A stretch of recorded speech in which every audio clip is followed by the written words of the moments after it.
दोस्तों नमस्कार। इस सीरीज में हम लोगों ने अब तक कर लिए हैं 730 सवालों को। 730 सवालों को हम लोग ऑलरेडी कंप्लीट कर चुके हैं। आज हम लोग 731 से आगे बढ़ेंगे। निम्नलिखित में से किस तत्व का इलेक्ट्रॉनिक विन्यास 283 है?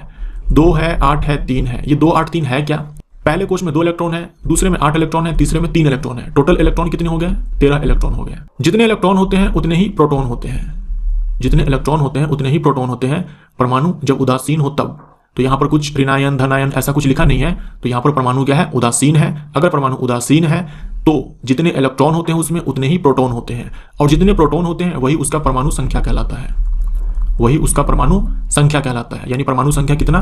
13 हो जाएगा। 13 परमाणु संख्या किसका है? एल्यूमिनियम का है। बी हमारा राइट आंसर। मैग्नीशियम का परमाणु संख्या 12 है, आर्गन का 18 है, सोडियम का 11 है।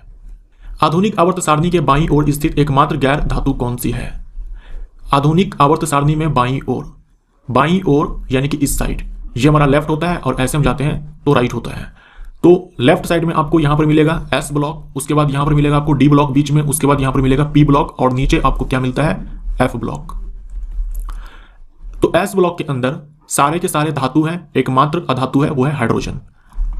बी हमारा क्या हो जाएगा? यहां पर राइट आंसर हो जाएगा। यहां आपको केवल मेटल्स मिलते हैं हाइड्रोजन को छोड़ करके। इसमें आपको केवल मेटल्स मिलते हैं डी ब्लॉक के अंदर। यहां पर आपको मेटल्स, नॉन मेटल्स यानी कि अधातु, और मेटलॉइड्स यानी कि उपधातु, ये तीनों ही मिलते हैं पी ब्लॉक के अंदर। और एफ ब्लॉक के अंदर भी आपको केवल धातु ही मिलते हैं। किसी भी माध्यम का पूर्ण अपवर्तक सूचकांक हमेशा होता है। पूर्ण अपवर्तक सूचकांक का मतलब यहां पर हो गया रिफ्रैक्टिव इंडेक्स यानी कि अपवर्तनांक। अपवर्तनांक जिसे हम लोग म्यू से डिनोट करते हैं। हम लोग बोलते हैं ना, हवा का अपवर्तनांक 1.0003, पानी का 1.33, हीरा के अंदर हीरा का 2.42। ये जो अपवर्तनांक है इसी के बारे में पूछा गया है। यहां देखो जो भी अपवर्तनांक यहां पर लिखा हुआ है सब 1 से बड़ा है। खैर इसके पीछे रीजन क्या है ये देखो आप। अपवर्तनांक बराबर होता है निर्वात में प्रकाश की चाल और बट्टे में माध्यम में प्रकाश की चाल। आप जिस भी माध्यम का अपवर्तनांक निकालना चाहते हो, आप चाहते हो पानी का अपवर्तनांक निकालना, जल का अपवर्तनांक निकालना चाहते हो, ठीक है, आप क्या करेंगे? प्रकाश की चाल जो कि निर्वात में है उसमें भाग लगा दो आप जल के अंदर जो प्रकाश की चाल है उससे। आप चाहते हो हीरे का अपवर्तनांक निकालना, हीरे का आरआई निकालना चाहते हो, आरआई यानी कि रिफ्रैक्टिव इंडेक्स। आप चाहते हो हीरे का आरआई निकालें, आपको क्या करना है? प्रकाश की चाल जो निर्वात में है उसमें भाग लगा दो आप हीरे के अंदर जो प्रकाश की चाल है। और आप जानते हो प्रकाश की चाल जो है ये मैक्सिमम होती है, प्रकाश की चाल मैक्सिमम होती है निर्वात में। वो भी कितना? 3 × 10⁸ मीटर पर सेकेंड। यानी आपको 3 × 10⁸ मीटर पर सेकेंड इसमें भाग लगा देना है माध्यम में प्रकाश की चाल से। इसमें भाग लगा देना है माध्यम में प्रकाश की चाल से। जिस भी माध्यम में प्रकाश की चाल से भाग लगाओगे उस माध्यम का अपवर्तनांक निकल करके आपके सामने आ जाएगा। अब आप बताओ जो म्यू है इसका मान क्या होगा? हमेशा 1 से बड़ा होगा। क्यों होगा? सीधी सी बात है, C ऑलवेज बड़ा होगा V से। निर्वात में प्रकाश की चाल हमेशा अधिक होती है किसी और माध्यम में प्रकाश की चाल से, तो ऊपर वाला बड़ा होगा, न्यूमरेटर बड़ा होगा, डिनोमिनेटर छोटा होगा, तो रेशियो हमेशा 1 से बड़ा आएगा, 1 से अधिक हो जाएगा। यानी कि बी हमारा राइट आंसर हो जाएगा। इस सवाल का जवाब बी हो जाएगा। आधुनिक आवर्त सारणी में किस आवर्त में 32 तत्व है? 2, 8, 8, 18, 18, 32, 32। पहले आवर्त में 2 तत्व, दूसरे और तीसरे आवर्त में 8, 8 तत्व, चौथे और पांचवें आवर्त में 18, 18 तत्व, छठे और सातवें आवर्त में 32, 32 तत्व। आपसे पूछा है 32 तत्व, यहां पर आंसर हमारा सी हो जाएगा आवर्त 6 में। आवर्त 6 और आवर्त 7 में टोटल 32, 32 तत्व हैं। निम्न में से किस तत्व के प्रतीक में केवल एक अक्षर होता है, केवल एक ही लेटर है? कॉपर का हम लोग सिंबल लिखते हैं Cu, कार्बन के लिए हम लोग केवल C लिखते हैं, क्लोरीन के लिए कैपिटल C स्मॉल l लिखते हैं, और कैल्शियम के लिए कैपिटल C और स्मॉल a लिखते हैं। तो केवल एक अक्षर देखो कार्बन के प्रतीक में होता है। बी हमारा राइट आंसर। जी की एसआई इकाई त्वरण की एसआई इकाई के बराबर होती है, जो कि है जी क्या होता है? जी का मान तो आप ऐसे भी याद रखते हो ना, 9.8 मीटर पर सेकेंड स्क्वायर। जी क्या है? गुरुत्वीय त्वरण है। गुरुत्वीय त्वरण क्या होता है? गुरुत्वाकर्षण के कारण जो त्वरण उत्पन्न होता है उसे हम लोग गुरुत्वीय त्वरण बोलते हैं। तो मीटर पर सेकेंड स्क्वायर, मीटर पर सेकेंड स्क्वायर, सी हमारा राइट आंसर। इसी को हम लोग ऐसे लिखते हैं ना। और ये क्या है? सदिश राशि है, वेक्टर क्वांटिटी है। निम्न में क्या आर्किमिडीज के सिद्धांत पर आधारित है? आर्किमिडीज प्रिंसिपल पर आधारित है। हाइड्रोमीटर जो कि लिक्विड का डेंसिटी मापता है, पनडुब्बी जो जहाज होते हैं, शिप होते हैं, वो आर्किमिडीज प्रिंसिपल पे ही काम करते हैं। लैक्टोमीटर जो कि दूध का शुद्धता मापता है, तो ये तीनों ही है जो कि आर्किमिडीज प्रिंसिपल को फॉलो करता है। ऑडोमीटर का इस्तेमाल किया जाता है दूरी मापने के लिए। आप अपने बाइक में, अगर आपके पास बाइक है तो उसमें जो आप डिस्टेंस देखते हो जिस डिवाइस के अंदर, वो ऑडोमीटर होता है, और जिसमें आप स्पीड देखते हो वो स्पीडोमीटर होता है। विस्थापन की परिवर्तन दर को डैश कहा जाता है। वेग में परिवर्तन की दर को त्वरण बोलते हैं। विस्थापन में जो परिवर्तन होता है उसके दर को हम लोग वेग बोलते हैं। बी हमारा क्या हो जाएगा, राइट आंसर हो जाएगा। विस्थापन सदिश राशि है, वेग भी सदिश राशि है। विस्थापन में जो परिवर्तन होगा उसमें टाइम से भाग लगा दो, वेग निकल जाएगा। जब प्रकाश विरल माध्यम से सघन माध्यम में प्रवेश करता है तो, जब प्रकाश सघन माध्यम से विरल माध्यम में प्रवेश करता है तो क्या होगा? देखो, प्रकाश की चाल और माध्यम का जो अपर्तनांक होता है उसमें उल्टा रिलेशन होता है। इसका मतलब क्या हुआ? म्यू बढ़ने से प्रकाश की चाल घटती है, म्यू बढ़ने से प्रकाश की चाल घटती है। अगर हम बात करें विरल माध्यम में और सघन माध्यम में, तो म्यू किसका ज्यादा होता है? सघन माध्यम का होता है। म्यू सघन माध्यम का ज्यादा होता है। म्यू अगर ज्यादा होता है तो इस माध्यम में प्रकाश की चाल घट जाएगी, इसकी गति कम हो जाती है। सी हमारा राइट आंसर। निम्न में से कौन सी क्रिया अत्यधिक उष्माक्षेपी होती है? उष्माक्षेपी, अत्यधिक उष्माक्षेपी यानी कि इसमें क्या होगा? उष्मा का उत्सर्जन होगा। उष्मा का क्या होगा? उत्सर्जन होगा। ये हो जाएगा हमारा सल्फ्यूरिक अम्ल का जल में घुलना। अम्ल और जल की जो अभिक्रिया होती है वो उष्माक्षेपी होती है, और अम्ल जितना ज्यादा मजबूत हो वो उतना ही ज्यादा उष्माक्षेपी होती है। तो सल्फ्यूरिक अम्ल ये मजबूत अम्ल है, स्ट्रॉन्ग एसिड है। तो स्ट्रॉन्ग एसिड और जल का जो रिएक्शन है वो एक्सोथर्मिक होता है, यानी कि उष्माक्षेपी होता है। निम्नलिखित में से किन युग्म की एसआई इकाई समान है? ये बल है, ठीक है, ये है बल। बल का एसआई मात्रक न्यूटन होता है। दूरी का कितना होता है? दूरी का क्या होता है? मीटर होता है। संवेग और बल, बल का न्यूटन होता है और संवेग का होता है केजी, मीटर पर सेकेंड। बल का न्यूटन होता है और दाब का पास्कल होता है। कार्य और ऊर्जा दोनों के लिए ऐसा यूनिट जूल होता है। डी हमारा राइट आंसर। आधुनिक आवर्त सारणी के किस वर्ग में पूर्ण आवरण वाले संयोजी इलेक्ट्रॉन और रासायनिक रूप से अक्रिय तत्व होते हैं? अक्रिय तत्व ये कौन से ग्रुप में होते हैं? ग्रुप नंबर 18 में तो होते हैं, helium, neon, argon, krypton, xenon, radon, ये सब। तो हमारा आंसर यहाँ पर क्या हो जाएगा? सी हो जाएगा। यहाँ देखो पूर्ण आवरण वाले लिखा हुआ है ना, पूर्ण आवरण, तो यहाँ पर होना चाहिए पूर्ण कोश। पूर्ण कोश जो अक्रिय तत्व होते हैं उनका बाह्यतम कोश जो होता है उनमें 8 इलेक्ट्रॉन होते हैं। हर एटम यही चाहता है कि उसके बाह्यतम कोश में 8 इलेक्ट्रॉन हो जाए, और ग्रुप नंबर 18 के अंदर जो भी तत्व आते हैं उनके बाह्यतम कोश में 8 इलेक्ट्रॉन पूरे होते हैं, इसीलिए ये इनर्ट होते हैं, ये किसी के साथ अभिक्रिया नहीं करते हैं। संयोजी इलेक्ट्रॉन कितना हो जाएगा? ग्रुप नंबर 18 में 8 हो जाएगा, केवल हीलियम को छोड़ करके। हीलियम में 2 ही इलेक्ट्रॉन है। निम्नलिखित में से कौन सी वस्तुओं में स्थितिज ऊर्जा होगी? स्थितिज ऊर्जा है इनमें से किसमें? हमारा आंसर हो जाएगा उठाया हुआ हथौड़ा। आप याद रखेंगे इन सारे केसेस में स्थितिज ऊर्जा होती है। इन्हीं में से क्या है कि एग्जाम में बार बार पूछे जाते हैं। बांध में पानी जमा है उसमें जो संचित ऊर्जा है, घड़ी की चाबी में संचित ऊर्जा, तनी हुई स्प्रिंग में ऊर्जा, तनी हुई कमानी में ऊर्जा, उठाया हुआ हथौड़ा में ऊर्जा, इन सब में क्या है? स्थितिज ऊर्जा है। चलती हुई गोली, बहने वाली हवा, एक लुढ़कता हुआ पत्थर, इन सब में क्या है? गति है, तो गतिज ऊर्जा इनमें होगी। ऐसा नहीं है कि जिसके पास गति है उसमें केवल गतिज ऊर्जा ही होती है, स्थितिज ऊर्जा भी हो सकती है और बाकी सारे ऊर्जा भी हो सकते हैं। लेकिन यहाँ पर हमारा बेस्ट जो विकल्प होगा वो डी होगा, और हम डी को ही टिक मारेंगे यहाँ पर। बाकी ये सारे जो है आप ध्यान में रखिएगा। एक तत्व का इलेक्ट्रॉनिक विन्यास 2, 8, 6 है, यह डैश से संबंधित है। 2 है, 8 है, 6 है। संयोजी इलेक्ट्रॉन कितना है? 6 है। संयोजी इलेक्ट्रॉन 6 है, तो आप क्या करोगे? इसमें 10 ऐड करोगे, 16 आएगा, तो ग्रुप नंबर कितना हो जाएगा? 16 हो जाएगा। ग्रुप नंबर 16 यानी कि समूह 16। कितने कोश है इसमें? 3 कोश है। पहले कोश में 2 इलेक्ट्रॉन, दूसरे में 8 इलेक्ट्रॉन, तीसरे कोश में 6 इलेक्ट्रॉन। तो कोशों की संख्या बराबर आवर्त संख्या और संयोजी इलेक्ट्रॉन बराबर ग्रुप संख्या। तो 3 कोश है यानी कि तीसरे आवर्त में। डी हमारा राइट आंसर। उस शब्द का चयन कीजिए जो तीसरे शब्द से उसी तरह संबंधित है जिस प्रकार दूसरा शब्द पहले से संबंधित है। विद्युत धारा को मापने वाला यंत्र अमीटर होता है और प्रतिरोध को मापने वाला यंत्र ओमीटर होता है। हमारा आंसर यहाँ पर सी हो जाएगा।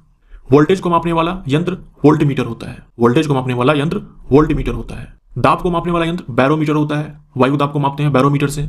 गति को मापने वाला यंत्र स्पीडोमीटर होता है। आपके गाड़ी में आपके पास जो भी हो, बाइक हो, कार हो, जो भी हो, उसमें जो आप स्पीड देखते हो, स्पीड बताने वाला जो डिवाइस होता है उसे हम लोग बोलते हैं स्पीडोमीटर। परिसंचरण तंत्र के बारे में निम्न में से कौन सा विकल्प सही नहीं है? परिसंचरण तंत्र के बारे में निम्न में से कौन सा विकल्प सही नहीं है? यह सवाल पिछले वीडियो में आ चुका है, ठीक है। सारे विकल्प वही है, सारे विकल्प भी वही है, केवल एक विकल्प में अंतर है, वह है ये, केवल रक्त ही श्वेत प्रवाही संयोजी उत्तक है, यानी केवल जो ब्लड है वो है व्हाइट कनेक्टिव टिश्यू। तो व्हाइट तो नहीं, रेड है। तो डी हमारा यहाँ पर राइट आंसर हो जाएगा। ये गलत है। बाकी ये सारी बातें जो है मैं आपको पहले ही समझा चुका हूँ पिछले वीडियो में। ये सवाल भी आ चुका है। 25 डिग्री सेल्सियस पर ऑक्सीजन गैस में धोने की चाल इतनी है, 25 डिग्री सेल्सियस पर आसुत जल यानी कि डिस्टिल्ड वाटर में धोने की चाल इतनी है। बताना है कि कौन सही है। तो ये सही है, दोनों के दोनों सही है, ए और बी दोनों सही है, ए हमारा राइट आंसर। डैश हड्डियों को जोड़ता है। आई थिंक पिछले वीडियो में भी इस तरह का एक सवाल था। टेंडन, हाँ मुझे याद आया, टेंडन जिसके लिए शीरा लिखा हुआ था, और आप कंट्रा भी ध्यान रखेंगे, एनसीईआरटी में कंट्रा लिखा हुआ है, ये हड्डियों को मांसपेशियों से जोड़ता है। उसके बाद लिगामेंट, लिगामेंट ये हड्डियों को बोन टू बोन ये कनेक्ट करता है। तो लिगामेंट और टेंडन ये दोनों ही कनेक्टिव टिश्यू है। हमारा आंसर देखो यहाँ पर स्नायु बंद हो जाएगा, यहाँ पर लिगामेंट का मतलब स्नायु बंद है। 1 किलोवाट आवर बराबर होता है, 1 किलोवाट आवर बराबर होता है 1 यूनिट बराबर 3.6 इंटू 10⁻6 जूल। इसका मतलब क्या हुआ, 36 पे 5 जीरो, 36 पे 5 जीरो, 1 2 3 4 5, 3 हमारा राइट आंसर हो जाएगा। हाइड्रा स्टारफिश प्लेनेरिया निम्न में से किस प्रक्रिया द्वारा उत्पन्न होते हैं, यानी कि जनन के बारे में पूछा है, किस प्रक्रिया से जनन होता है इनके अंदर। तो हाइड्रा के अंदर मुकुलन भी होता है, हाइड्रा के अंदर मुकुलन भी होता है और पुनर्जनन भी होता है। स्टारफिश के अंदर पुनर्जनन होता है, प्लेनेरिया के अंदर भी पुनर्जनन होता है। तो पुनर्जनन हमारा यहाँ पर राइट आंसर हो जाएगा। पुनर्जनन बोले तो रीजनरेशन, और ये जो पुनर्जनन है या फिर ये जो मुकुलन है, मुकुलन हाइड्रा के अंदर होता है, या फिर ये विखंडन है, या फिर ये बीजाणु द्वारा जनन है। ये सारे जो प्रकार हैं ये अलैंगिक जनन के हैं। अलैंगिक जनन बोले तो एसेक्सुअल रिप्रोडक्शन के हैं। ये सारे एसेक्सुअल रिप्रोडक्शन के टाइप्स हैं।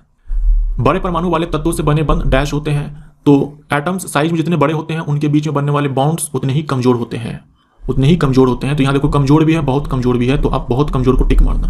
अगर ऐसा सवाल फिर से आ जाए तो याद रखना यहाँ पर आपको बहुत कमजोर को टिक मारना है।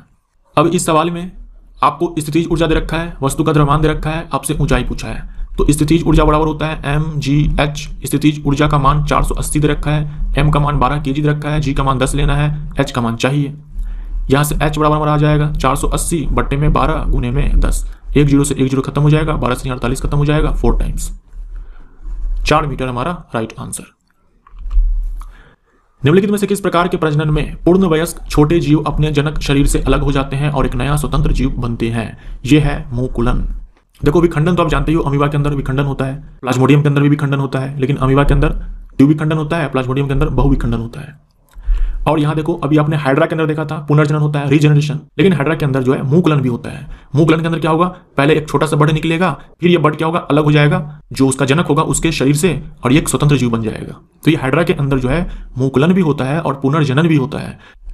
दांतों का टूटना तब शुरू होता है जब मुंह का पीएच डैश होता है। दांतों का टूटना तब शुरू होता है जब मुंह का पीएच जो है ये 5.5 से कम हो जाता है, 5.5 से कम हो जाता है। और जब बारिश का जो पानी होता है, बारिश का जो पानी होता है उसका पीएच 5.6 से कम हो जाए तब हम उसे एसिड रेन बोलते हैं। जब बारिश के पानी का पीएच 5.6 से कम हो जाए तो हम उसे एसिड रेन बोलेंगे। मुंह का पीएच अगर 5.5 से कम हो जाए तो दांतों का झड़ना स्टार्ट हो जाएगा। प्रकाश वर्ष द्वारा किसे मापा जाता है? प्रकाश वर्ष द्वारा दूरी को मापा जाता है। यहाँ वर्ष देख करके आप जल्दबाजी में समय पर टिक मत कर देना। प्रकाश वर्ष में हम लोग मापते हैं दूरी को। अब ये सवाल 6th टाइम आपके सामने है।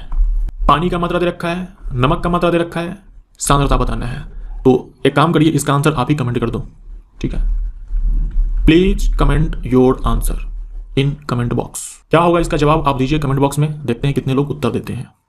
एक कार सड़क के किनारे से गिर करके 5 सेकंड में जमीन पर आ पहुंचती है। अगर जी का मान इतना लेना है तो जमीन से टकराते समय गति क्या होगी? यह सवाल कुछ ऐसा है कि कोई वस्तु है, इस वस्तु को छोड़ा गया, याद रखिएगा, छोड़ा गया, रिलीज किया गया अंग्रेजी में बोलते हैं, यानी कि u बराबर क्या है, 0। वस्तु को किसी स्पीड के साथ नहीं फेंका गया है, ऐसा नहीं है कि किसी स्पीड के साथ नीचे की ओर फेंका गया, बस छोड़ दिया गया। यहां भी वही केस है, गिरकर, यानी कि u बराबर क्या हो गया, 0। आपसे पूछा गया है कि जब वस्तु जमीन से टकराने टाइम, जब वस्तु का जमीन से टकराने टाइम आएगा तब स्पीड कितनी होगी, v बताना है, और g का मान यहां पर आपको 10 लेना है, 10 मीटर पर सेकंड स्क्वायर। गति का पहला समीकरण लगा दो, v = u + at। v हमें चाहिए, u का मान 0 है, a का मान 10 लेना है, क्योंकि वस्तु नीचे की ओर आ रहा है तो हम a बराबर +g लेंगे, यानी कि 10 लेंगे, और t का मान 0.5 है, तो हमारा आंसर यहाँ पर 5 मीटर पर सेकंड आ जाएगा, 5 मीटर पर सेकंड d। मेरिस्टेमेटिक उत्तक एक विशेष भूमिका निभाते हैं और अपनी विभाजित करने की क्षमता को त्याग देते हैं तब डैश बनाते हैं। मेरिस्टेमेटिक टिश्यू के जो सेल्स होते हैं उनमें साइटोप्लाज्म काफी ज्यादा होता है, यानी कोशिका द्रव्य अधिक होता है और कोशिका भित्ति पतली होती है, और उनमें तेजी के साथ विभाजन होते रहता है। जब मेरिस्टेमेटिक टिश्यू के जो सेल्स होते हैं, वो विभाजित करने की क्षमता को खो देते हैं, यानी अब वो विभाजन नहीं कर रहे हैं, तब उनका जो शेप होता है, यानी कि उनकी जो आकृति होती है, उनका जो साइज होता है, उनका जो कार्य होता है, फंक्शंस होते हैं, ये सारे क्या होते हैं, फिक्स्ड हो जाते हैं। फिक्स्ड बोल दो या फिर बोल दो परमानेंट हो जाते हैं, और ना ही ये डिवाइड कर रहे हैं, तो ये सारे परमानेंट हो जाते हैं। इसे हम लोग बोलते हैं विभेदीकरण। अब ये सेल्स जो है ये परमानेंट टिश्यू के सेल्स कहलाएंगे। या फिर ये बोल दो ये सारे जो सेल्स हैं मिलकर क्या परमानेंट टिश्यू यानी कि अस्थायी ऊतक का निर्माण करते हैं। ये हमारा राइट आंसर हो जाएगा। बताना है कौन से कथन सही है। ठोस कार्बन डाइऑक्साइड को सूखी बर्फ के नाम से जाना जाता है, ये बिल्कुल सही है। ड्राई आइस बोले तो सॉलिड कार्बन डाइऑक्साइड। ठोस कार्बन डाइऑक्साइड सीधे तरल रूप में बदल जाती है, यह गलत हो जाएगा। देखो जो ड्राई आइस होता है या फिर बोल दो जो सॉलिड कार्बन डाइऑक्साइड होता है, इसको अगर आप गर्म करो तो डायरेक्ट ये गैस में कन्वर्ट हो जाएगा। तो हमारा आंसर क्या हो जाएगा यहाँ पर, ए तो सही था, बी गलत है। ठोस CO2 सीधे तौर पर गैस के रूप में बदल जाता है, ये सही है। तो ए और सी सही है, बी गलत है। ए हमारा राइट आंसर। डैश में पतली कोशिका भित्ति के साथ, देखो पतली कोशिका भित्ति है, ठीक है, पतली कोशिका भित्ति के साथ अपेक्षाकृत गैर विशिष्ट कोशिकाएं होती है। पतली कोशिका भित्ति विभाज्य ऊतक के पास भी होती है, यहाँ पर तो विभाज्य ऊतक है ही नहीं। तो जो पैरेन्काइमा के सेल्स होते हैं, इनके अंदर जो सेल वॉल होती है, कोशिका भित्ति होती है, ये पतली होती है यानी कि थिन होती है। और पैरेन्काइमा के जो सेल्स होते हैं ये सिंपल होते हैं। पैरेन्काइमा का काम क्या होता है, फूड को रिजर्व करना मतलब भोजन को संचित करना। एक्वेटिक प्लांट के अंदर हम इसी पैरेन्काइमा सेल्स को यानी इसी पैरेन्काइमा टिश्यू को हम लोग बोल देते हैं एरेन्काइमा। क्या बोल देते हैं, एरेन्काइमा। अगर पैरेन्काइमा सेल्स के पास क्लोरोप्लास्ट है, क्या है, क्लोरोप्लास्ट यानी कि हरित लवक है, तो हम इस पैरेन्काइमा को एक नया नाम दे देंगे, स्पेशल नाम दे देंगे। जैसे यहाँ पर एरेन्काइमा हम लोग ने दिया था एक्वेटिक यानी कि जलीय पादप के केस में, ऐसे ही हम लोग यहाँ पर एक स्पेशल नाम दे देंगे, वो है क्लोरेन्काइमा। तो क्लोरेन्काइमा ये पैरेन्काइमा है जिसके पास क्या है, क्लोरोप्लास्ट है और वो फोटोसिंथेसिस कर रहे हैं। एरेन्काइमा जलीय पादप के अंदर पैरेन्काइमा है और इनके सेल्स लिविंग होते हैं। वो लिविंग होते हैं। एस्क्लेन्काइमा के जो सेल्स होते हैं ये डेड होते हैं और कोलेन्काइमा के जो सेल्स होते हैं ये भी लिविंग होते हैं।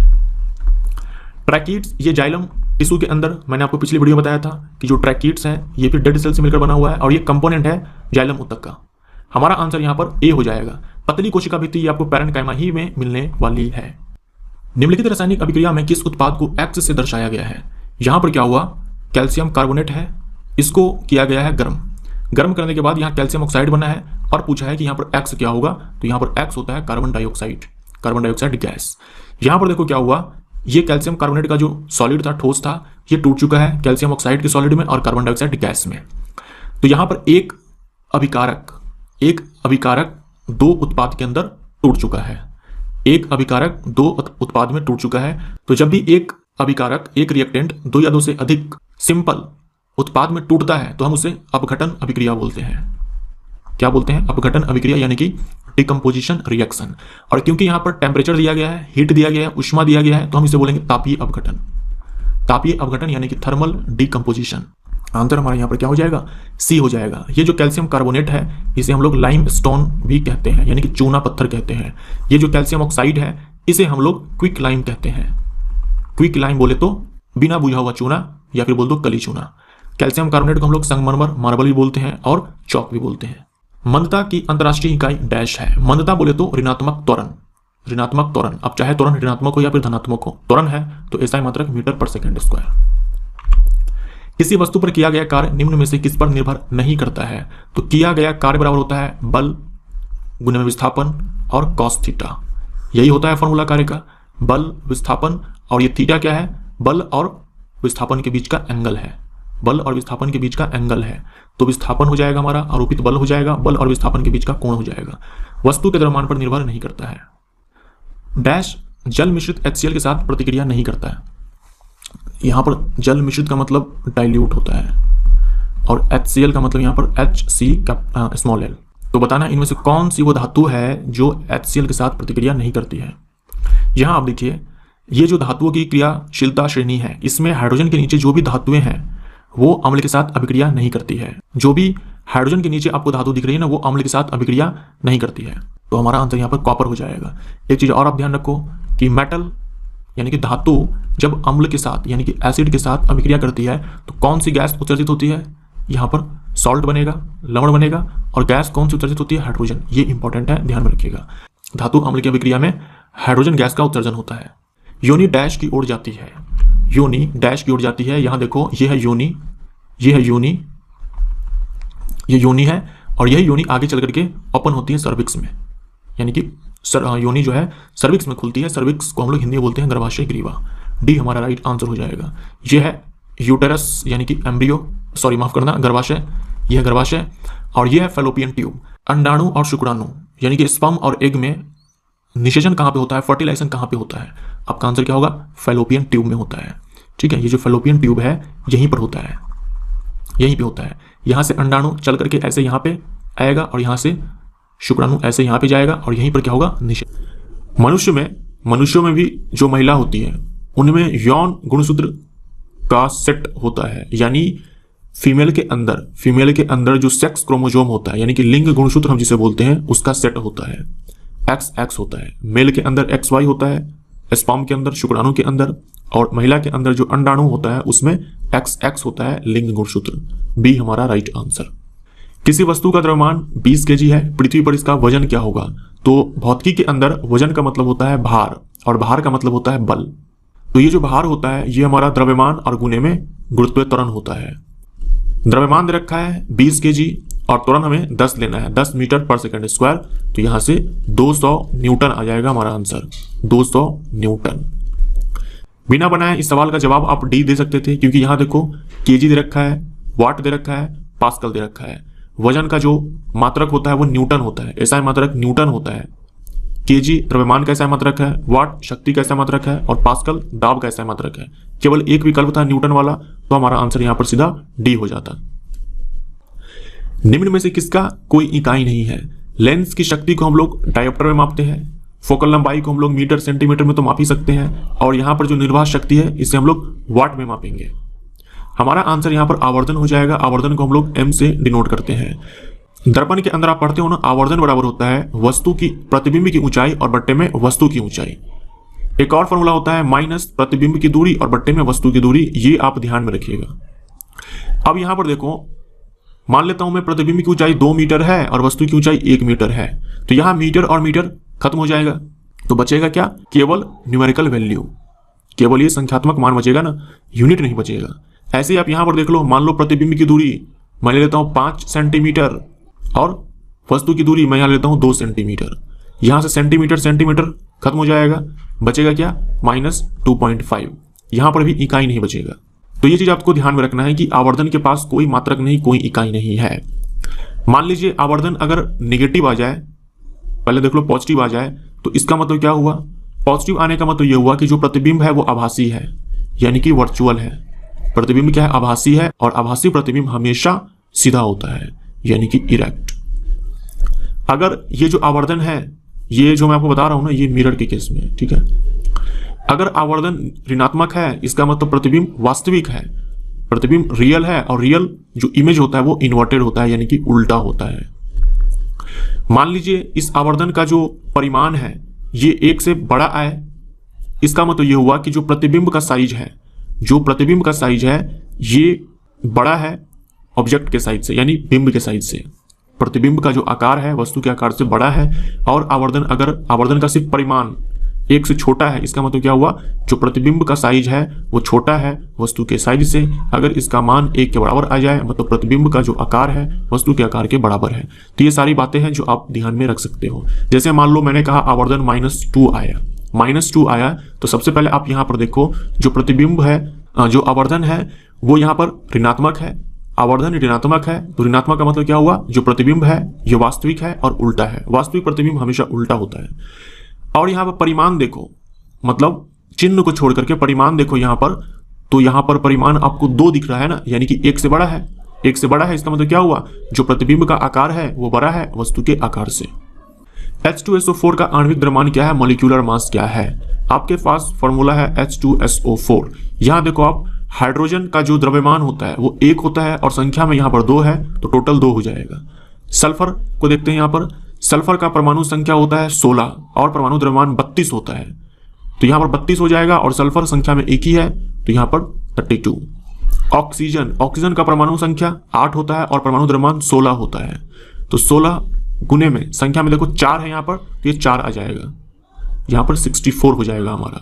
तो यहां पर 4 और 2 6 और 6 और 2 8, 6 और 3 9, 98 हमारा आंसर हो जाएगा। 98 आप एटॉमिक मास यूनिट बोल दो या फिर यूनिफाइड मास बोल दो या फिर आप यूनिट लगाओ ही मत, वही हमारा परमाणु द्रव्यमान हो जाएगा। अगर इसी में मान लो आपसे 1 मोल का मास पूछ देता या फिर मोलर मास पूछ देता तो कुछ नहीं करना था आपको, ये 98 में क्या करना था, ग्राम लगा देते आप, ये इसका मोलर मास हो जाता या फिर बोल दो 1 मोल का मास हो जाता, मतलब 1 मोल का द्रव्यमान।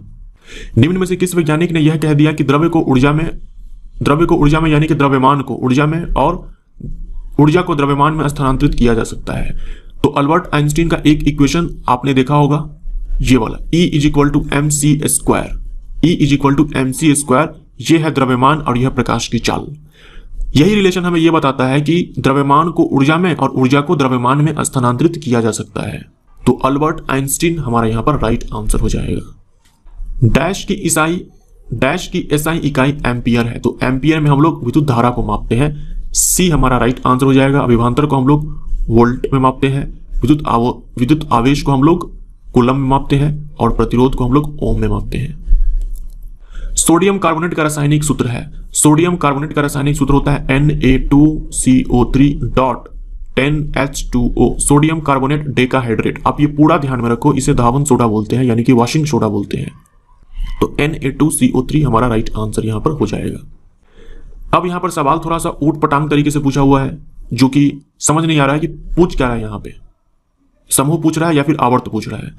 यहां इलेक्ट्रॉनिक समाकृति लिखा हुआ है, इलेक्ट्रॉनिक समाकृति, तो यहां पर इसके स्थान पर क्या समझेंगे, इलेक्ट्रॉनिक विन्यास, इलेक्ट्रॉनिक कॉन्फ़िगरेशन। अब यहां पर पूछा क्या है, आवर्त पूछा या फिर समूह पूछा, ये क्लियर नहीं हो रहा है। हम लोग दोनों निकाल लेते हैं, 2 8 8 2, ये इलेक्ट्रॉनिक विन्यास है। देखो वैलेंस इलेक्ट्रॉन 2 है, संयोजी इलेक्ट्रॉन 2 है, इसका मतलब क्या हुआ, जो ग्रुप नंबर है वो 2 है, समूह 2 है। कोशों की संख्या 1 2 3 4 है कोशों की संख्या, यानी कि जो आवर्त है, जो हमारा पीरियड नंबर है वो कितना है, 4 है। आवर्त 4 में और ग्रुप 2 में, आवर्त 4 में और ग्रुप 2 में। ग्रुप 2 में देखो कौन कौन से तत्व है, beryllium, magnesium, calcium, strontium, barium और रेडियम। ये हमारा आवर्त 2 में है, क्योंकि आवर्त 1 में तो हाइड्रोजन और हीलियम है केवल, बस। ये हमारा आवर्त 2 में है, ये हमारा आवर्त 3 में है और ये हमारा आवर्त 4 में है, यानी कि कैल्शियम। अब यहां पर देखो आप, 4 हमें दिख रहा है, मतलब इस सवाल में जो है हमसे आवर्त पूछना चाह रहा था। बी हमारा राइट आंसर हो जाएगा। एक घर है, उस घर में 5 दिनों में 100 इकाई ऊर्जा की खपत होती है, इसको बस जूल में बता देना है। 100 इकाई बोले तो 100 यूनिट्स, 100 यूनिट्स, और एक यूनिट में 3.6 × 10⁶ होता है, तो 100 में क्या हो जाएगा, 100 से मल्टीप्लाई कर दो, 3.6 × 10⁸ जूल हमारा राइट आंसर हो जाएगा, 3.6 × 10⁸। ओम का नियम डैश और डैश के बीच संबंध का वर्णन करता है। तो ओम का नियम V डायरेक्टली I, या फिर हम इसी कैसे लिखते हैं, V/I = R, यही होता है ओम का नियम। ये हमें विभवांतर और विद्युत धारा के बीच में संबंध बताता है, विद्युत धारा और विभवांतर। सी हमारा राइट आंसर। एक कूली है, 11 किलोग्राम सामान को उठाता है जमीन से 1.5 मीटर ऊपर, जमीन से 11 किलोग्राम द्रव्यमान को 1.5 मीटर की ऊंचाई पर लेकर के जाता है। कुली द्वारा सामान पर कितना काम किया गया, यानी उठाकर को अपने सिर पर रखता है। तो ये सवाल कुछ ऐसा है जैसे कोई द्रव्यमान था 11 किलोग्राम का, और इसको उठा करके लेकर गया किसी हाइट पर जो है इसको उठा करके लेकर गया, तो बताना है कि उठाने में इस वस्तु पर कितना कार्य किया गया। मैं आपको पहले भी बता चुका हूं कि किसी वस्तु को उठा करके ऊपर की ओर ले जाए तो उस पर किया गया कार्य उस वस्तु में स्थितिज ऊर्जा के रूप में बदल जाता है। यानी कार्य निकालना हो तो आप स्थितिज ऊर्जा निकाल लो इस हाइट पे, तो mgh हमारा स्थितिज ऊर्जा हो जाएगा और यही हमारा क्या हो जाएगा, वस्तु पर किया गया कार्य हो जाएगा। द्रव्यमान हमारा 11 है, g का मान 10 लेना है और h का मान 1.5 है। तो यहां पर हमारा आंसर 165 जूल आ जाएगा। सी हमारा राइट आंसर हो जाएगा 165 जूल। डैश गैस के उपयोग से चिप्स को ऑक्सीकृत होने से रोकने के लिए किया जाता है। चिप्स को ऑक्सीकृत यानी कि चिप्स को ऑक्सीडाइज होने से। जो आप कुरकुरे का पैकेट देखते हो, जो आप चिप्स का पैकेट देखते हो, उनमें नाइट्रोजन गैस भरी होती है। आप देखते होंगे पैकेट फूला हुआ होता है क्योंकि उसमें नाइट्रोजन गैस भरी होती है ऑक्सीजन को निकाल करके। क्योंकि चिप्स कुरकुरे वो सब ऑयली है, तो ऑयली सब्सटेंस जब ऑक्सीजन के कांटेक्ट में आता है तो धीरे धीरे क्या होता है, उसका टेस्ट खराब हो जाता है और उसका स्मेल भी चेंज हो जाता है। तो इन सारी चीजों से बचने के लिए उसमें से ऑक्सीजन को निकाल करके नाइट्रोजन गैस को भरा जाता है। डी हमारा राइट आंसर। मेंडलीव की आवर्त सारणी डैश के दौरान एक जर्मन पत्रिका में प्रकाशित हुई थी। ये हो जाएगा हमारा 1872 में। 1872 में जर्मन पत्रिका में प्रकाशित हुई थी मेंडलीव की आवर्त सारणी।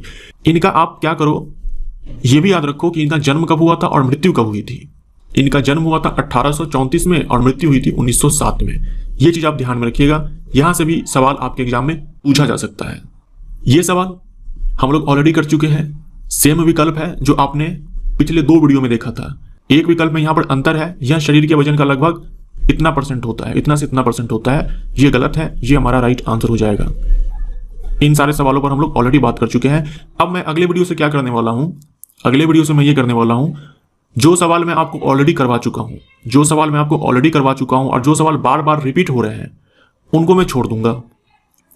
आने वाले टाइम में मुझे लगेगा कि ये सवाल मैं आपको ऑलरेडी बता चुका हूं और कई बार बता चुका हूं, तो मैं उन सारे सवालों को मैं छोड़ दूंगा ताकि नए नए सवाल आए और आपका ये पूरा जो MCQ है जो पूछे गए थे 2018 में, ये सारे जल्दी से कंप्लीट हो जाए।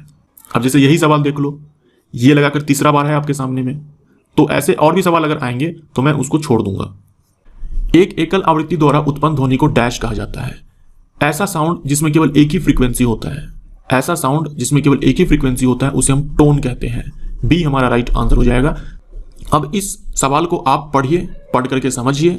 यहां मैं आपको बता रहा हूं सवाल पूछना ये चाह रहा है कि जो शुक्राणु होता है यानी कि जो स्पर्म होता है मेल का, और फीमेल में जो एग होता है यानी कि जो अंडाणु, या फिर इसी को हम लोग ओवम बोलते हैं, ये जब आपस में फ्यूज होते हैं तब जाइगोट बनता है यानी कि युग्मनज बनता है। क्या बनता है, यहाँ पे युग्मज लिखा हुआ बट युग्मनज होगा। इस प्रक्रिया को हम लोग क्या कहते हैं, आप सब जानते हो, निषेचन कहते हैं, फर्टिलाइजेशन कहते हैं, या फिर इसी को सिनगैमी कहते हैं। देखो यहाँ पर क्या लिखा हुआ है, फलन। फलन को हम लोग फंक्शन बोलते हैं अंग्रेजी में। चलो कोई बात नहीं है, तो बी हमारा राइट आंसर हो जाएगा। अब यहाँ देखो शुक्राणु और युग्मक लिखा हुआ है, तो युग्मक नहीं होगा, यहाँ पर क्या होगा, अंडाणु होगा। क्योंकि युग्मक का मतलब तो अंडाणु भी हो सकता है, शुक्राणु भी हो सकता है। हम युग्मक किसको बोलते हैं, अंडाणु को बोलते हैं, शुक्राणु को बोलते हैं। तो यहाँ पर अंडाणु होना चाहिए और यहाँ पर निषेचन होना चाहिए, ना कि फलन। अभी आपने एक सवाल देखा जिसमें मैंने आपसे कहा कि वस्तु को उठाने में किया गया कार्य उस वस्तु में अब स्थितिज ऊर्जा के रूप में बदल चुका है, और ये कितना हो जाएगा, mgh हो जाएगा। वही सवाल यहाँ पर है। 12 किलोग्राम द्रव्यमान का वस्तु है, g का मान 10 लेना है और उठाया गया 1.5 मीटर के हाइट पे। यहां पर हमारा आंसर हो जाएगा 180 जूल। सी हमारा राइट आंसर। डाल्टन का सिद्धांत इस नियम पर आधारित था। डाल्टन का सिद्धांत, डाल्टन ने जो अपना थ्योरी दिया हुआ था वो किस पर आधारित था, तो डाल्टन का थ्योरी ये था आधारित रासायनिक संयोजन, केमिकल कॉम्बिनेशन पे। लॉ ऑफ केमिकल कॉम्बिनेशन ये किसने दिया था, रासायनिक संयोजन का जो नियम है ये किसने दिया था, रासायनिक संयोजन का जो नियम है, नाम याद रखिएगा, लेवोजियर ने दिया था, जिसे रसायन शास्त्र का पिता कहते हैं। किसने दिया था, लेवोजियर ने, फादर ऑफ केमिस्ट्री कहे जाते हैं ये लेवोजियर। इस नियम के अंदर 2 थ्योरी है, या फिर बोल दो 2 नियम है। इसके अंदर जो है 2 नियम आते हैं। एक आता है आपका नियत अनुपात, ठीक है, द्रव्यमान का नियत अनुपात, और दूसरा है द्रव्यमान संरक्षण का सिद्धांत। द्रव्यमान संरक्षण का सिद्धांत क्या कहता है, जैसे मान लीजिए कोई अभिकारक A है, इसका मैंने ले लिया 2 ग्राम। कोई दूसरा अभिकारक B है, इसका मैंने ले लिया 3 ग्राम। तो यहां पर जो उत्पाद बनेगा, चाहे वो एक उत्पाद बने, चाहे एक से अधिक उत्पाद बने, चाहे एक से अधिक उत्पाद बने, टोटल जो द्रव्यमान हम जोड़ेंगे ना तो 5 ग्राम ही आएगा। द्रव्यमान संरक्षण का सिद्धांत यही है कि एक रासायनिक अभिक्रिया के अंदर अभिकारक का जो कुल द्रव्यमान होता है उतना ही द्रव्यमान उत्पाद के रूप में बनता है। यानी रासायनिक अभिक्रिया के अंदर ना तो द्रव्यमान का ह्रास होता है और ना ही द्रव्यमान बनता है। Neither be created nor be destroyed. Chemical equation के अंदर जो मास है ना ही वो क्रिएट होता है और ना ही डिस्ट्रॉय होता है। जितना द्रव्यमान लेकर के आप रासायनिक अभिक्रिया करवाओगे उत्पाद में आपको उतना ही मिल जाएगा। तो यहां देखो टोटल 2 ग्राम, 3 ग्राम, 5 ग्राम, यहां बना कितना 5 ग्राम। यही होता है द्रव्यमान संरक्षण का सिद्धांत। नियत अनुपात क्या कहता है कि किसी यौगिक के अंदर जितने भी तत्व होते हैं वो सब एक निश्चित अनुपात में, द्रव्यमान के निश्चित अनुपात में बंधे होते हैं, या फिर बोल दो उपस्थित होते हैं। किसी यौगिक के अंदर जितने भी तत्व होते हैं वो एक निश्चित अनुपात में उपस्थित होते हैं। जैसे आप यहां देख लो H2O में 2 तत्व हाइड्रोजन और ऑक्सीजन है, इसके द्रव्यमान का अनुपात 1.8 हो जाएगा। हाइड्रोजन टोटल 2 है तो 2 इसका द्रव्यमान हो जाएगा और ऑक्सीजन का 16 होता है, तो यहां पर 1:8 आ गया। यानी आप जब भी पानी को देखोगे जहां से भी देखोगे तो उसमें हाइड्रोजन और ऑक्सीजन का जो रेशियो होगा वो 1:8 होगा। ऐसे ही मान लो कार्बन डाइऑक्साइड है, कार्बन डाइऑक्साइड में कार्बन और ऑक्सीजन का जो द्रव्यमान का अनुपात होता है वो 3:8 होता है। 3:8 होता है। तो कार्बन डाइऑक्साइड आप चाहे जहां से प्राप्त कर लो, चाहे जहां से ये गैस निकलती है, कहीं से भी इस गैस को उठा करके ले आओ, कहीं से भी इस पानी को उठा करके ले आओ, अगर वो वाटर है, अगर ये कार्बन डाइऑक्साइड गैस है, तो इसमें हाइड्रोजन और ऑक्सीजन के बीच का जो रेशियो होगा मास का वो 1:8 होगा। और CO2 में कार्बन और ऑक्सीजन मास का रेशियो 3:8। डैश समूह के पौधों को सामान्यतः शैवाल कहा जाता है। शैवाल कहा जाता है थैलोफाइटा समूह के पादप को। चीनी लवण का रासायनिक नाम क्या है जिसका उपयोग हम चीनी व्यंजन तैयार करने में करते हैं? यहाँ जो चीनी लिखा हुआ है इसका मतलब शुगर नहीं है, शर्करा नहीं है। यहाँ जो चीनी लिखा हुआ है इसका मतलब आपको क्या समझना है? चाइना। ये चीन के बारे में बता रहा है। चीनी व्यंजन यानी कि चाइना के अंदर जो भोजन होता है उसमें तैयार करने के लिए इनमें से किसका इस्तेमाल होता है? Monosodium glutamate. मोनोसोडियम ग्लूटामेट क्यों किया जाता है ये भी आप ध्यान में रखिएगा, ये भी आपसे पूछा जा सकता है। इसके इस्तेमाल से टेस्ट आता है, उस टेस्ट का नाम है उमामी टेस्ट। ये ध्यान में रखिएगा, उमामी टेस्ट आएगा इससे, मोनोसोडियम ग्लूटामेट से, और इसका इस्तेमाल करता है चीन के लोग अपने खाना को बनाने में। परमाणु बली नहीं होगा, बल होगा। परमाणु बल के सिद्धांत की खोज किसने की? परमाणु बल के सिद्धांत की खोज की हिडेकी हुआका नहीं होगा, हिडेकी युकावा होगा। जापान के वैज्ञानिक थे हिडेकी युकावा।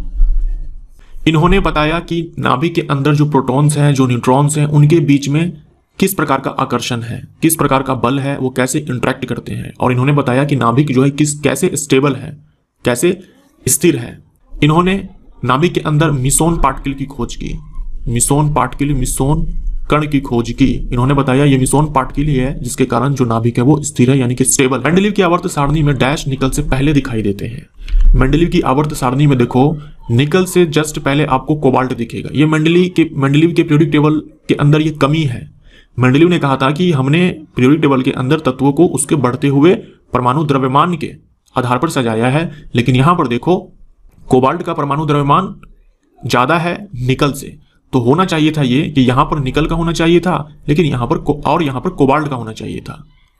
पहले निकल उसके बाद कोबाल्ट, बट मेंडलीव ने ऐसा नहीं किया। इन्होंने थोड़ा सा जुगाड़ लगा लिया और निकल से पहले कोबाल्ट को डाल दिया ताकि ये जो आवर्त सारणी है वो सही से तैयार हो सके। सी हमारा राइट आंसर हो जाएगा।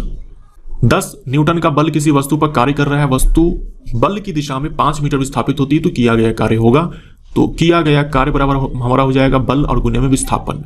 यहां पर साफ तौर पर लिखा हुआ है कि बल जो है वस्तु के विस्थापन की दिशा में कार्य कर रहा है, तो ये फॉर्मूला हमारा सही लगेगा। यहां पर बल हमारा 10 है और विस्थापन 5 है, टोटल 50 जूल हो जाएगा हमारा कार्य, 50 जूल। अगर ये बोल देता कि बल की दिशा और विस्थापन की दिशा उल्टा है तब हमारा कार्य क्या हो जाता? माइनस में F × S हो जाता। अगर बल और विस्थापन एक दूसरे के लंबवत हो तब कार्य नहीं होगा, कार्य 0 हो जाएगा। फिर से ये सवाल एक बार और आपके सामने में, ये 4th टाइम है, नेक्स्ट टाइम से मैं इस तरह का सवाल नहीं लाऊंगा। यहां पर देख लो हमारा आंसर हो जाएगा रक्त कम दबाव पर उनमें झटके से तेजी से बहता है, तो ये गलत हो जाएगा। कम दबाव नहीं, अधिक दबाव बोल दो या फिर अधिक फोर्स पर। हार्ट जो है एक फोर्स एक्सर्ट करता है, एक बल आरोपित करता है, जिससे जो ब्लड है वो झटके से तेजी से बहता है, ना कि कम दबाव पर। अधिक दबाव होता तो सही हो जाता, लेकिन यहां पर कम दबाव लिखा हुआ है तो गलत हो जाएगा। फेरस सल्फेट क्रिस्टल का रासायनिक सूत्र है। फेरस सल्फेट, अच्छे से ध्यान में रखिएगा इस फार्मूले को, FeSO4.7H2O, फेरस सल्फेट हेप्टाहाइड्रेट। इसी को हम लोग हरा थोथा बोलते हैं, हरा थोथा, ग्रीन विट्रॉल। एक होता है copper sulphate CuSO4.5H2O, copper sulphate pentahydrate, इसे बोलते हैं ब्लू विट्रॉल। इसे क्या बोलते हैं? ब्लू विट्रॉल, यानी कि नीला थोथा। डैश की एसआई इकाई ओम है, प्रतिरोध की एसआई इकाई ओम है, विद्युत धारा एम्पियर है, विभवांतर का वोल्ट है और विद्युत आवेश का कूलम है। असंतृप्त हाइड्रोजन डैश उत्प्रेरक की उपस्थिति में हाइड्रोजन जोड़ते हैं। यह है असंतृप्त हाइड्रोकार्बन। असंतृप्त हाइड्रोकार्बन हम उसे बोलते हैं जिसमें कार्बन कार्बन के बीच डबल या फिर ट्रिपल बॉन्ड होता है। यहां देखो हाइड्रोजन को जोड़ा जा रहा है और कैटालिस्ट के रूप में यहां पर निकल को लिया जा रहा है। आप याद रखेंगे निकल और पैलेडियम, डी हमारा राइट आंसर हो जाएगा। अगर आपको याद हो तो मैंने एक सवाल करवाया हुआ था कि वनस्पति तेल से वनस्पति घी में बदलने के लिए कैटालिस्ट के तौर पर निकल और पैलेडियम लिया जाता है। मैंने आपको बताया हुआ है ये चीज कि निकल और पैलेडियम दोनों आपको ध्यान में रखना है। तो वनस्पति तेल जो होता है वो असंतृप्त होता है, असंतृप्त फैट होता है वो। तो असंतृप्त फैट में भी क्या होता है? कार्बन कार्बन के बीच डबल या फिर ट्रिपल बॉन्ड होता है। वहां पर भी यही अभिक्रिया होती है, वहां पर भी हाइड्रोजन को जोड़ा जाता है, कैटालिस्ट लिया जाता है निकल और पैलेडियम को, और उस असंतृप्त फैट को संतृप्त फैट में कन्वर्ट कर दिया जाता है, संतृप्त वसा में कन्वर्ट कर दिया जाता है। संतृप्त वसा हमारे बॉडी के लिए हेल्दी नहीं होता है, लेकिन असंतृप्त होता है। इसीलिए वनस्पति घी जो होता है वो हमारे बॉडी के लिए हेल्दी नहीं होता है, क्योंकि वनस्पति घी ही बनाया जाता है इस अभिक्रिया को करवा करके वनस्पति तेल से। तो यहां देखो हाइड्रोजन को जोड़ा जाता है तो इसे बोलते हैं हाइड्रोजिनेशन। हाइड्रोजिनेशन या फिर बोल दो हिंदी में हाइड्रोजनीकरण। हाइड्रोजनीकरण यानी कि हाइड्रोजन को जोड़ना। जोड़ा क्यों जाता है? असंतृप्त हाइड्रोकार्बन को संतृप्त में कन्वर्ट करने के लिए। संतृप्त हाइड्रोकार्बन में कार्बन कार्बन के बीच केवल सिंगल बॉन्ड होता है। निम्नलिखित में से कौन सी अक्रिय गैस आवर्त 5 में रखा गया है? आवर्त 5 में तो ग्रुप नंबर 18 के अंदर सारे अक्रिय गैस हैं। हीलियम है, नियोन है, आर्गन है, क्रिप्टन है, जेनॉन है, रेडॉन है और एक और ऑर्गेनेशन है, ये भी ध्यान में रखो आप।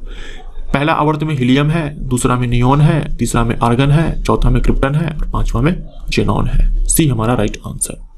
न्यूटन पर मीटर स्क्वायर, न्यूटन पर मीटर स्क्वायर, न्यूटन ये बल के लिए आएगा और मीटर स्क्वायर ये क्षेत्रफल के लिए आएगा। तो बल बट्टे में क्षेत्रफल क्या होता है? दाब होता है। बी हमारा राइट आंसर। एथेनॉल के एक अणु में कितने हाइड्रोजन परमाणु होते हैं? एथेनॉल का फॉर्मूला होता है CH3CH2OH। CH3CH2OH। एथेन का फॉर्मूला क्या होता है ये बताओ? CH3CH3 यही होता है। एक हाइड्रोजन उड़ा दो और OH जो फंक्शनल ग्रुप है वो लगा दो, हमारा एथेनॉल आ जाएगा। 3 hydrogen, 2 hydrogen, 1 hydrogen, total 6 hydrogen. C हमारा राइट आंसर। कोई वस्तु सतत चाल से गति करती है जब इस पर कोई डैश ना लग रहा हो। इसका आंसर बल हो जाएगा, लेकिन यहां पर चाल के स्थान पर क्या होना चाहिए था? वेग होना चाहिए था। वेग में ये स्पीड भी आता है, यानी कि गति भी आ जाएगा इसके अंदर और डायरेक्शन भी आ जाएगा। जब हम ये बोलेंगे कि वेग हमारा कांस्टेंट है, यानी कि एक समान है, इसका मतलब क्या होगा कि स्पीड भी नहीं बदल रहा, कांस्टेंट है और डायरेक्शन भी कांस्टेंट है। जो बल होता है जब किसी वस्तु पर बाह्य बल काम करता है, यहां पर बल जो है ये एक्सटर्नल है, यानी कि बाह्य है। ठीक है, ये क्या है? बाह्य बल। यहां पर भी जो लिखा हुआ है ना, बाह्य बल के बारे में बोल रहा है। जब किसी वस्तु पर बाहर से बल आरोपित होता है, हो सकता है कि उसके स्पीड में चेंज हो जाए, हो सकता है कि उसके डायरेक्शन में चेंज हो जाए, या हो सकता है दोनों में चेंज हो जाए। जैसे मान लीजिए कि कोई वस्तु है, ये इस डायरेक्शन में चल रहा है 5 मीटर पर सेकंड से। अब ये ऐसे गया और ये ऐसे घूम गया। हर पॉइंट पर स्पीड 5 मीटर पर सेकंड ही है। हर पॉइंट पर स्पीड 5 मीटर पर सेकंड ही है। इसका मतलब क्या हुआ? स्पीड यहां पर कांस्टेंट है। लेकिन देखो दिशा में परिवर्तन हो चुका है, दिशा में परिवर्तन हो चुका है। इसका मतलब क्या हुआ कि डायरेक्शन जो है ये कांस्टेंट नहीं है। ठीक है, डायरेक्शन जो है ये कांस्टेंट नहीं है। दिशा जो है ये एक समान नहीं है, ये नियत नहीं है। और दिशा नियत नहीं है, इसका मतलब ये होगा कि बल आरोपित हुआ होगा। बल आरोपित हुआ होगा तभी जाकर के क्या हुआ, यहां पर दिशा में परिवर्तन हुआ है। लेकिन यहां देखो गति तो एक ही समान है, लेकिन बल आरोपित हुआ है। इसलिए मैं बोल रहा हूं कि वेग होना चाहिए था यहां पर। सी हमारा राइट आंसर हो जाएगा। एडियोलर उत्तक अंगों के डैश स्थान भरता है, अंगों को सहारा देता है और उत्तकों की मरम्मत करता है। तो ए हमारा यहां पर राइट आंसर हो जाएगा। जो एडियोलर उत्तक है ये संयोजी उत्तक है। ये जो हमारी त्वचा है और त्वचा के नीचे जो मांसपेशी है उसके बीच में ये एड्यूलर टिश्यू पाया जाता है। उसके साथ जो ब्लड वेसल्स है उसके चारों ओर हमारे बोन मैरो में पाया जाता है। अंगों के भीतर की खाली जगह को भरता है। ये एनसीईआरटी का मैंने काट करके यहाँ पे डाला हुआ है और ये डायरेक्ट एनसीईआरटी के लाइन से उठा करके आपसे पूछा गया है। तो अंगों के भीतर की खाली स्थान को भरता है, आंतरिक अंगों को सहारा प्रदान करता है और ऊतकों की मरम्मत में सहायता करता है। ये देख लो, यहाँ जो लाइन लिखा हुआ है और यहाँ जो लाइन लिखा हुआ है एक ही है, सेम उठा करके आपसे पूछा गया है। विद्युत चालक की प्रतिरोधकता इस पर निर्भर करती है। देखो, प्रतिरोध बराबर होता है रो एल बाई ए। आप ध्यान देना, ये है प्रतिरोध और ये है प्रतिरोधकता। ये है आर प्रतिरोध और ये है रो प्रतिरोधकता, रेजिस्टिविटी, जो आपसे यहाँ पर पूछा गया है। तो ये जो आर है ये एल पर डिपेंड करता है, ये जो आर है ये ए पर भी डिपेंड करता है और ये जो आर है ये रो पर भी डिपेंड करता है। और रो जो है ये टेम्परेचर पर डिपेंड करता है और नेचर पर डिपेंड करता है, nature of material. Nature of material, जो तार है वो जिस पदार्थ से बना हुआ है, कॉपर से बना हुआ है कि एल्यूमिनियम से बना हुआ है कि सोने से कि चांदी से, इस पर डिपेंड करता है। तो हमारा आंसर यहाँ पर सामग्री हो जाएगा। जल्दबाजी में आप सभी दिए गए विकल्प पर टिक मत मार देना। सभी दिए गए विकल्प पर आप देखोगे कि यहाँ पर लंबाई भी है, यहाँ पर अनुप्रस्थ भाग का क्षेत्रफल भी है, रो भी दिया हुआ है। तो आप सभी दिए गए विकल्प पर टिक मार सकते हो, लेकिन यहाँ पर ध्यान देना प्रतिरोधकता पूछा हुआ है। अगर प्रतिरोध पूछता तो हमारा आंसर बी हो जाता। यहाँ स्थितिज ऊर्जा आपको दे रखा है 600 जूल। आपसे पूछा है ऊंचाई, आपसे पूछा है ऊंचाई, यानी कि जो हमारा mgh है वो है 600 जूल। m का मान 12 है, g का मान 10 लेना है, h हमें चाहिए, ये है 600। तो यहाँ से h हमारा आ जाएगा 600 बट्टे में 12 और गुणे में 10। 1 0 से 1 0 खत्म, 12 से 60 खत्म, 5 मीटर हमारा आंसर हो जाएगा। बल बराबर क्या होता है? द्रव्यमान गुणे में त्वरण होता है। वीडियो देखने के लिए धन्यवाद दोस्तों, नमस्कार।